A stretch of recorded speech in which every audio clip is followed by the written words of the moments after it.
किसी भी स्ट्रेटजी के तहत ट्रेंड को फॉलो करके प्रॉफिट बनाना अब तक ट्रेडिंग में पैसे बनाने का सबसे मशहूर तरीका है। लेकिन क्या इसका मतलब ये है कि ट्रेड करने का यह सिर्फ एक ही तरीका है? बिल्कुल भी नहीं। हर वो चीज जो शुरू होती है उसे खत्म भी होना होता है। मार्केट में एक ट्रेंड भी इसी तरह होता है, वो शुरू होता है तो उसे खत्म भी होना होता है। और इस पॉइंट पर जहाँ एक ट्रेंड खत्म होता है, आम तौर पर मार्केट एक मौका फराहम करती है कि आप उस ट्रेंड के रिवर्सल के दौरान बहुत सारा प्रॉफिट बनाएं। ट्रेंड रिवर्सल्स भी मार्केट से पैसा बनाने का एक तरीका है। ट्रेंड रिवर्सल के एग्जैक्ट पॉइंट को आइडेंटिफाई करके या प्रिडिक्ट करके हम इस काबिल हो जाते हैं कि हम नए ट्रेंड्स के शुरू होने से भी पहले उनका फायदा उठा सकें। लेकिन ये सब करने में एक बहुत बड़ा मसला है, खास तौर पर अगर आप एक नए ट्रेडर हैं तो एग्जैक्ट पॉइंट ऑफ रिवर्सल को आइडेंटिफाई करना कहने में बहुत आसान है लेकिन करने में बहुत मुश्किल। और इस मसले का हल एक ट्रेंड रिवर्सल स्ट्रेटजी है, बिल्कुल उस स्ट्रेटजी की तरह जो मैं इस वीडियो में आपके साथ शेयर करने वाला हूँ। जब आप इसको सही तरह से इम्प्लीमेंट कर लेंगे तो ये आपको ट्रेंड रिवर्सल्स के दौरान बड़े प्रॉफिट्स बनाने में बहुत हेल्प करेगी।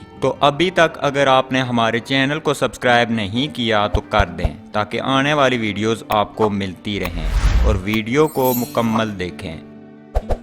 तो चलें फिर इस स्ट्रेटजी के कोर इंडिकेटर को चार्ट पर ऐड कर लेते हैं। इंडिकेटर मेन्यू की सर्च टैब में आकर फेयर वैल्यू बैंड्स टाइप कर दें। टाइप करने के बाद इस इंडिकेटर को सिलेक्ट कर लें और चार्ट पर ऐड कर दें। अब फेयर वैल्यू बैंड्स प्राइस में डायनामिक पॉइंट्स को दिखाते हुए काम करते हैं, जहां पर बिहेवियर को नॉर्मल या नॉट नॉर्मल के तौर पर लिया जाता है। इसका मतलब है ये इंडिकेट करता है जब प्राइस मीन पर या उसके आसपास ट्रेड कर रही होती है। ये मिडल लाइन जो यहाँ पर है इसको फेयर वैल्यू के तौर पर लिया जाता है। ये उस वक्त भी इंडिकेट करती है जब प्राइस मीन से दूर जा रही होती है।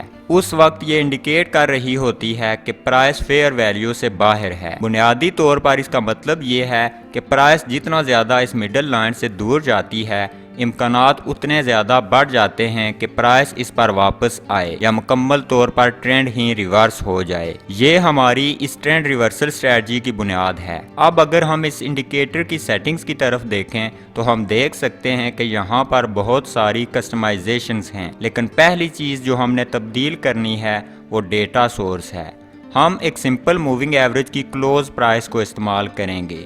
यहाँ पर और भी बहुत सारे ऑप्शंस हैं जिनमें वी वाप मीडियन वगैरह शामिल हैं। और फिर बैंड्स को प्राइस के लिए मज़ीद सेंसिटिव बनाने के लिए हमने SMA की लेंथ को कम करके 5 कर देना है। फिर उसके बाद स्टाइल टैब पर हमने इन दो options extreme fair value deviation band up fill और extreme fair value deviation band down fill को छोड़कर बाकी सब को अनचेक कर देना है।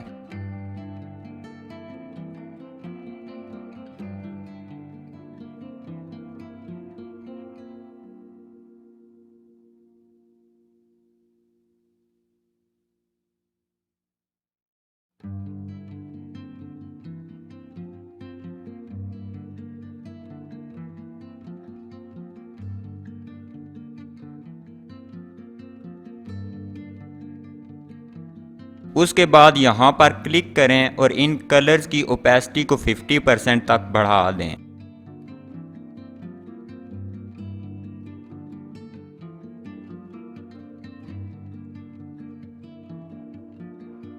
और फिर ओके पर क्लिक कर दें। एक बुलिश ट्रेंड में हर दफा जब प्राइस इस अपर बैंड को अप्रोच करती है या टच करती है तो ये एक ओवरबॉट मार्केट कंडीशन को इंडिकेट करती है। ये वो जगह है जहां ट्रेडर्स की ज़्यादातर तादाद शॉर्ट पोजीशन में एंटर हो जाती है, इस मकसद के साथ कि प्राइस जैसे जैसे सेंटर या इससे नीचे की तरफ बढ़े वो पैसा बना सकें। ये स्ट्रेटजी एक रेंजिंग मार्केट में मुकम्मल तौर पर काम कर सकती है, जहां प्राइस एक रेंज में ऊपर नीचे मूव करती रहती है। एक स्ट्रॉन्ग ट्रेंडिंग मार्केट में कुछ वजूहात की बिना पर मुमकिन नहीं है, क्योंकि यहाँ हर बार जब प्राइस अपर बैंड में एंटर होती है तो इसमें एक छोटा सा पुल बैक आता है और फिर ये ओवरऑल ट्रेंड की डायरेक्शन में अपनी मूवमेंट को जारी रखती है। जैसे कि आप देख सकते हैं कि यहाँ पर इस तरह ट्रेड्स लेने के नतीजे में काफ़ी नुकसान हो सकता है। तो इससे बचने के लिए हमने एक और टूल ऐड करना है जिसको रिवर्सल इंडिकेटर कहते हैं। अब ये टूल एक मशहूर इंडिकेटर बोलिंजर बैंड्स को इस्तेमाल करता है मार्केट में उन एरियाज को आइडेंटिफाई करने के लिए जहां प्राइस बोलिंजर बैंड्स इंडिकेटर के अपर या लोअर बैंड्स को टच करती है। फिर ये प्राइस कैंडल्स को लेटर आर से लेबल करता है उन पोटेंशियल पॉइंट्स को इंडिकेट करने के लिए जहां से ट्रेंड रिवर्सल मुमकिन होता है। जब लेटर आर का कलर स्काई ब्लू होता है तो ये एक बुलिश रिवर्सल कैंडल को इंडिकेट करता है और जब इसका कलर येलो होता है तो ये एक बेरिश रिवर्सल कैंडल को इंडिकेट करता है। ये चेक मार्क्स कंफर्मेशन के तौर पर होते हैं।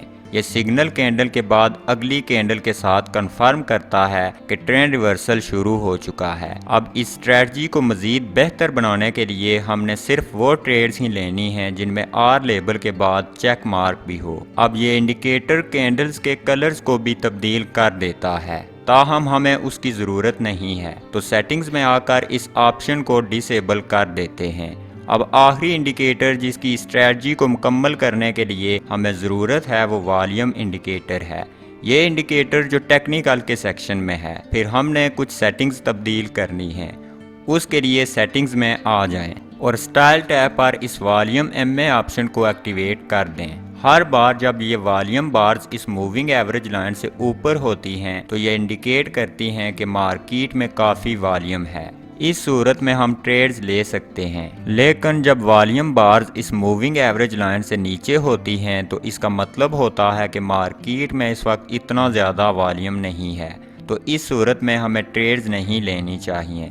तो इस स्ट्रेटजी के साथ कुछ इस तरह हमने ट्रेड्स लेनी हैं। एक लॉन्ग ट्रेड के लिए पहले प्राइस को ज़रूर फेयर वैल्यू बैंड्स इंडिकेटर की लोअर चैनल तक पुल बैक या फिर इसको टच करना चाहिए।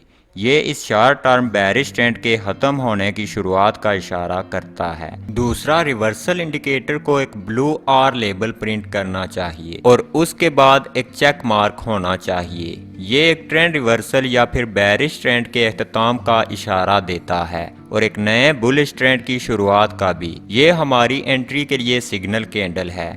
आखिर पर हमने देखना है कि क्या एंट्री कैंडल में इतना बुलिश वॉल्यूम है कि प्राइस को मतलूबा डायरेक्शन और मतलूबा लेवल तक पुश कर सके ताकि हम प्रॉफिट बना सकें।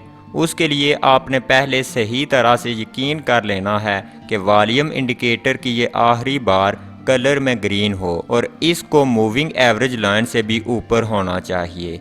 तमाम एंट्री कंडीशंस इस कैंडल पर मिल चुकी हैं, तो हमने यहाँ एक लॉन्ग ट्रेड में एंटर हो जाना है। स्टॉप लॉस हमने मोस्ट रीसेंट स्विंग लो से नीचे सेट करना है और टेक प्रॉफिट हमने रिस्क की गई अमाउंट के 2 गुना कम से कम रख लेना है। अब एक शॉर्ट ट्रेड के लिए हमने तमाम कंडीशंस को रिवर्स कर देना है। पहले प्राइस को ज़रूर फेयर वैल्यू बैंड्स इंडिकेटर की अपर चैनल तक पुल बैक करना चाहिए या इसे टच करना चाहिए। ये इस शॉर्ट टर्म बुलिश ट्रेंड के अख्ताम का इशारा करता है।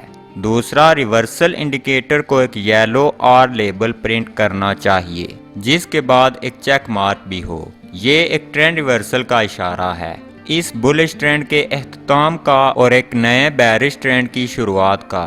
ये हमारी एंट्री के लिए सिग्नल कैंडल है। आखिर पर कंफर्म करना है कि एंट्री कैंडल में इतना बेरिश वॉल्यूम है कि वो प्राइस को मतलूबा डायरेक्शन में मतलूबा लेवल तक पुश कर सके ताकि हम प्रॉफिट बना सकें। उसके लिए आपने यकीन कर लेना है कि वॉल्यूम की इस आखिरी बार का कलर रेड हो और इसको मूविंग एवरेज लाइन से भी ऊपर होना चाहिए। तमाम एंट्री कंडीशंस इस कैंडल पर मिल चुकी हैं, तो हमने यहाँ पर एक शॉर्ट ट्रेड में एंटर हो जाना है। Stop loss most recent swing high से ऊपर सेट कर देना है और टेक प्रॉफिट हमने कम से कम रिस्क की गई अमाउंट के 2 गुना सेट कर देना है। ये एक बहुत ही सिंपल सी स्ट्रेटजी है जिसको आप ट्रेंड रिवर्सल तलाश करने के लिए इस्तेमाल कर सकते हैं। अगर कोई क्वेश्चन हो तो कमेंट कर दें, वीडियो अच्छी लगे तो लाइक कर दें और चैनल को सब्सक्राइब कर दें। नेक्स्ट टाइम तक खुदा हाफिज।